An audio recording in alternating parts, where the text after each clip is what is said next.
All right. So next up, we're gonna work a little bit on leaving stuffy toys, leaving very exciting things that he really wants. So I am going to do stage 4 of our Leave It, which is leaving something on the ground with this toy. So to start, I'm going to get him on the leash up close to the leash clip that I can make sure that he's not actually going to be able to access this. And I am going to put it out of reach. And we're going to start by walking a fair distance away to set him up for success. And anytime that we can pass it, yes, and he is engaging with me or just ignoring it, yes, I'm going to mark and reward. I'm going to toss the treat onto the ground. So it's a little bit more exciting. Yes. Anytime I notice him looking at it and then looking back at me, he does not have to be healing. He can switch sides if he wants. I just want to make sure that I'm, yes, not letting him actually get to the thing. And every time we're successfully walking past it without him trying to pull towards it, yes, I am going to move just a little bit closer. Moving very slowly towards it. Making sure I'm not making too big of space increases. Yes. Too quickly so that I can stop him from actually trying to get it if he gets too excited about it. Yes. So we're going closer and closer. Yes. As we get closer, keep in mind that he could lunge for it and make sure you have a good grip. Yes, on the leash. Just to make sure again that he does not get to access it. Because we want him to completely ignore it. Yes, if possible.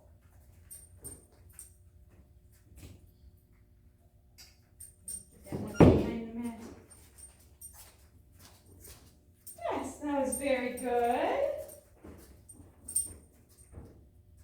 We're getting close. Walking right over.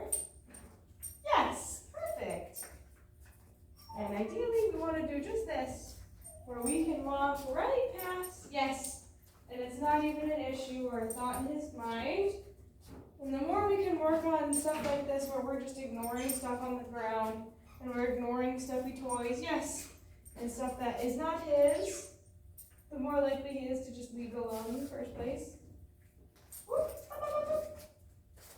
We got a little too close there. We want to make sure that he does not actually get it. Got to touch it with our foot. That might have been a really exciting experience. Yes. So we're going to back up a little bit again. Got a little too close too quickly. Yes.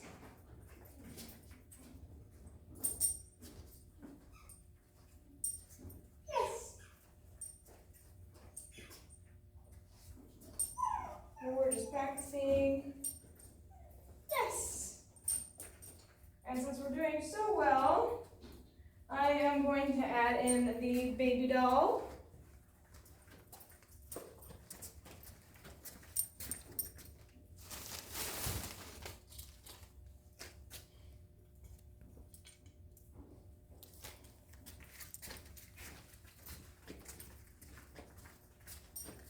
And making sure that when I set it down, I am not letting him get to it. Yes.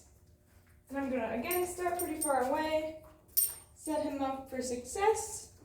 Yes, and move closer as he's successful. Yes. I still like cookies. You're a good boy.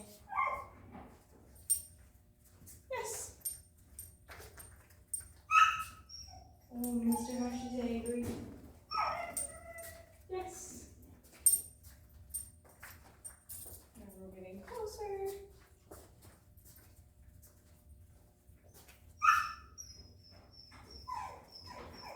Yes. And you can even set up a little obstacle course with these as he gets really good at it. Yes. And just working on walking over them and walking past them and just ignoring them. And like I said, the more you can work on this, yes, the more he is going to just opt to leave that stuff alone. And even if He does look like he's looking to get towards something, but he hasn't actually gotten it in his mouth yet. We can work on loading that leave it cue. 1 second. Hush, puppy! Hush! Are you thirsty? I can hear you rattling your water bowl. Alright, so we're just going to work on loading up that leave it cue. So just like our recall, all I'm going to do is say, leave it! And that was perfect timing because he looked like he was just about to get interested in those toys. Leave it! Leave it! And even if he were to pull towards something, when he hits the end of that leash, I can use his leave it cue for him to reorient me. And if he does actually leave it, I want to make sure that I pay him, just like a recall. Leave it! And then whenever I am ready to be done with the exercise, I can do one of two things. If I trust his sit stay, I can put him in a sit stay and then walk away, pick up the toys, okay, and release him so that I can get them away from him quickly. Because again, I want to make sure that he never really gets access to them, if at all possible. And that's how we work on leaving those toys alone. Easy, good boy.